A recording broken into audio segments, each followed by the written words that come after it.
کی پسندیدہ کلیسیا اختیار کے زور پر نہیں چلتی، خدا کی پسندیدہ کلیسیا محبت سے چلتی، اور وہ الہی محبت جس کی مثال ہمارے سامنے اس آیت میں پیش کی گئی کہ اپنے آپ کو خوشبو کی مانند نہ سکتے، یہ وہ الہی محبت ہے جو خدا کے بیٹے خداوند مسیح نے ہم سے کی، اور ہم خدا کے حضور اس سے اس طرح سے محبت میں چلیں۔ اور اگر آپ اور ڈیٹیل میں گھر پر اس خط کو پڑھیں تو آگے لکھا ہے، اور جیسا کہ مقدسوں کو مناسب ہے تم میں حرام کاری اور ہر طرح کی ناپاکی یا لالچ کا آگے کیا ہے، کیا نہ ہو، زور سے ذرا کہیے یہ لفظ، یہ مرکزی لفظ ہے، اچھا دیکھیے ہمارا مسئلہ ہے کہ ہم ان باتوں کو پریکٹس کر رہے ہیں، ہم یہ سارے کام کر رہے ہیں اور پھر شاید سینے کے زور پر گھوم بھی رہے ہیں، لیکن چیلنج کیا ہے؟ خدا کی پسندیدہ کلیسیا وہ ہے جہاں ایسی باتوں کا ذکر تک نہ ہو، یعنی گویا جب داستانیں لکھی جائیں تو ان داستانوں میں خدا کی کلیسیا کا جب ذکر ہو تو ایسی باتوں کا ان داستانوں میں ذکر بھی نہ ہو۔ اب آسانی سے آپ لوگ وہ کتابیں اردو کی پڑھ سکتے ہیں، اگر آپ رسولوں کے نقش قدم کی کتاب پڑھیں، ان کے آخری اس کتاب کے ابواب کو دیکھیے تو وہاں خدا کے بندہ ترتلیم کا ذکر ہے۔ مسیحوں پر جب یہ الزام لگایا گیا کہ یہ اچھے لوگ نہیں ہیں تو اس نے کہا کہ یہ جو خدا کی پسندیدہ کلیسیا ہے ان میں جدائیاں، لڑائیاں، تفرقے نہیں ہیں، ان میں حرام کاری، ان میں بت پرستی نہیں ہے، یہ وہ لوگ ہیں جو پورا ٹیکس دیتے ہیں، یہ وہ لوگ ہیں جو اعلیٰ حکومتوں کے تابع ہیں، یہ وہ لوگ ہیں جو اپنے ملک کی بہتری چاہتے ہیں، یہ وہ خدا کی پسندیدہ کلیسیا ہے۔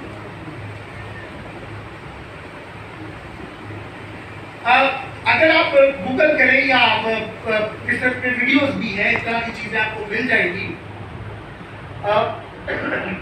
یروشلم میں وہاں پر ایک چرچ ہے بہت بڑا، ہولی سیپلک کا، اس چرچ سے ایک وہاں پر چونکہ یہودی لوگ کہتے ہیں کہ ہمارا ملک ہے، ہمارا ہے سب کچھ، تو ان کا ایک بڑا ربی اس کلیسیا میں آیا اور آ کر زور سے اس نے مین ڈور کھٹکھٹایا اور اس نے کہا جو ذمہ دار ہے پادری صاحب، فادر صاحب، ان کو ذرا باہر بلائیں۔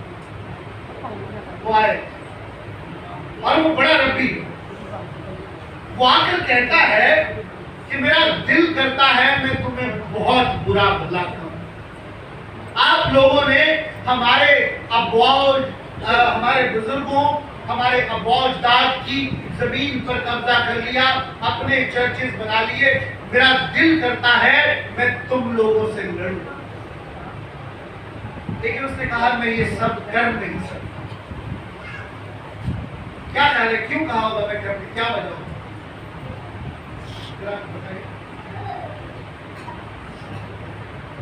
خدا کو پسند نہیں،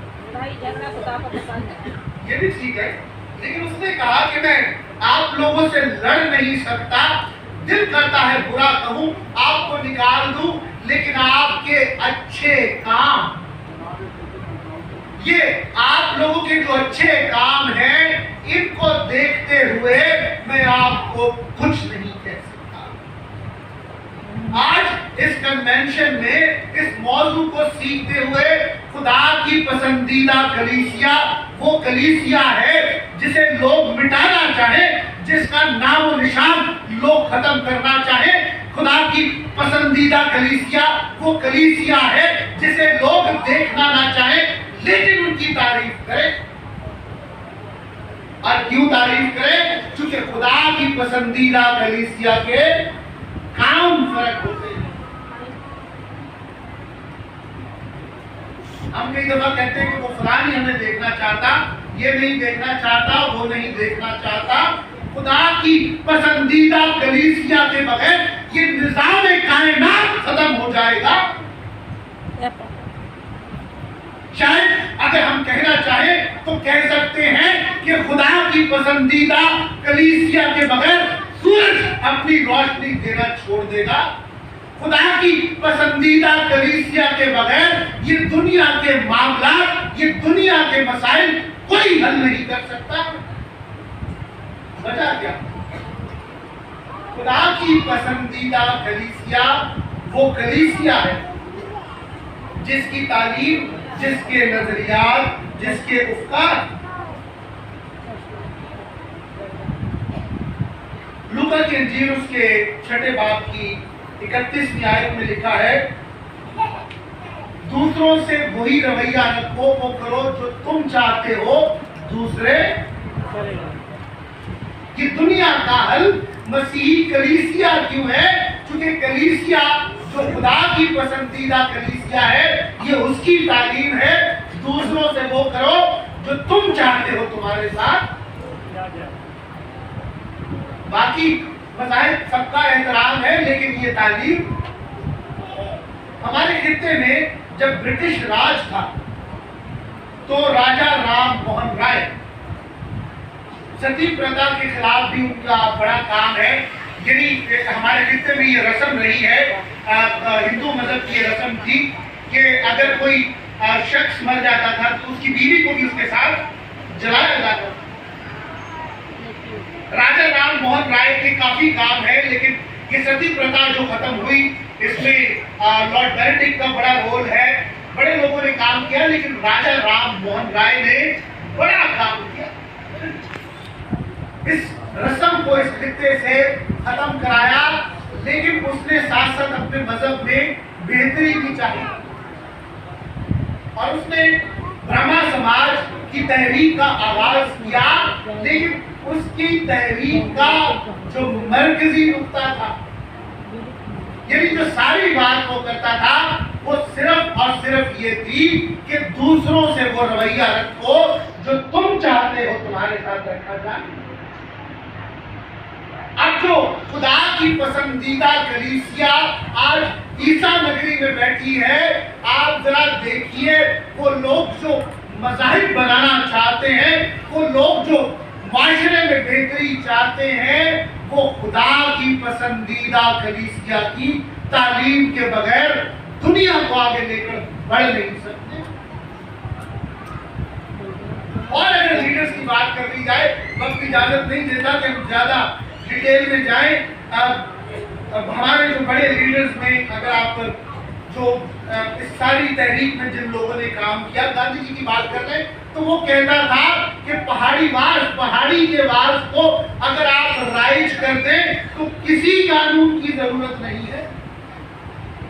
خدا کی پسندیدہ کلیسیا کی تعلیم دنیا کی رہنمائی کی تعلیم ہے.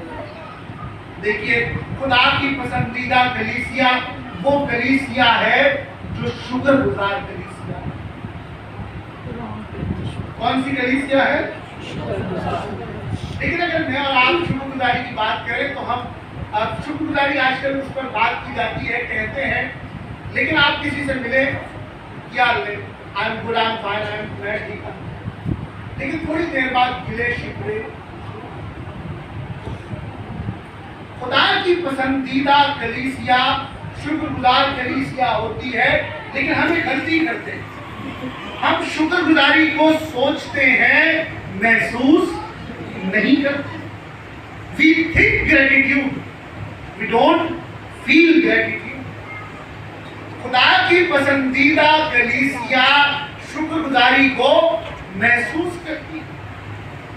خدا نے اگر آپ کو گھر دیا ہے، ممکن ہے آج کا ملاقہ ایک چھوٹا کیا ہوا ابھی نہیں آتی، لیکن اگر میں اور آپ شکر گزار ہونا چاہتے ہیں تو خدا نے جو کبھی میں اور آپ دعائیں کرتے تھے ان گھروں کے لیے، جن چیزوں کے لیے آپ دعائیں کرتے تھے، آج جب واپس جائیں تو اپنے گھر کی دیوار پر ہاتھ رکھ کر اس گھر کی دیوار کو محسوس کیجئے اور پھر خدا کی شکر گزاری کیجئے. خالی شکر گزاری سوچنا نہیں ہے، محسوس کرنا ہے۔ خدا کی پسندیدہ کلیسیا محسوس کر کے شکر گزاری کرتی ہے۔ جن بچوں کے لیے کبھی آپ دعا کرتے تھے، آج وہ بچے خدا نے آپ کو دیے ہیں، ان بچوں کو ہاتھوں میں لیجئے، بغل گیر ہو اور خدا کی شکر گزاری کرے۔ خدا نے جو جو برکتیں مجھے اور آپ کو دے رکھی ہیں، خدا کی پسندیدہ کلیسیا شکر گزار کرے۔ اور اگر آپ یہودی مسیحی روایات کی روشنی میں سیکھیں، یعنی ہیبرو کرسچن ٹریڈیشن، عبرانی مسیحی روایات کی روشنی میں ان کی یہ تعلیم ہے، اور اس پر مسیحی علماء بھی متفق ہیں، وہ یہ ہے کہ ناشکر گزاری گناہ ہے۔ کیا ہے؟ ناشکر گزاری ایک لحاظ سے گناہ ہے۔ یہودی لوگ اسے رضوا کہتے ہیں، یہ کمانڈمنٹ ہے، اور وہ اسے آگے بڑھتے ہوئے کہتے ہیں کہ اگر آپ شکر گزار نہیں ہیں، اور بائبل مقدس میں مختلف جگہوں پر اس بات کا ذکر ہے، میں ہر وقت خداوند کو مبارک کروں، ہر ایک بات میں خداوند کی خوش رہو، پھر کہتا ہوں یعنی نا خوش ہونا کیا ہے؟ گناہ۔